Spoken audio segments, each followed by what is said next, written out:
si Jesus Christ ay Diyos ng pagmamahal, no?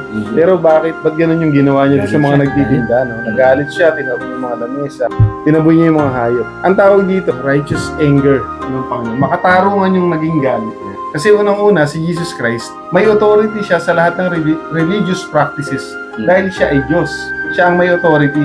At pangalawa, sinasamantala ng mga tao yung Paskwa para lamangan yung mga taong naroon. Nakakita sila ng pagkakataon eh. Magtitinda sila, mahal yung presyo. Kasi maraming tao ron. Diba? Kasi nga, Paskwa yun eh.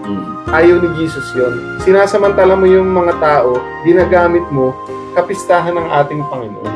Karunihan yun para sa kanya, yun ang hindi niya mapatawad. Hindi siya nagagalit doon sa mga nagtitinda. Ang ikinagalit niya, yung purpose, manlamang, mang-abuso.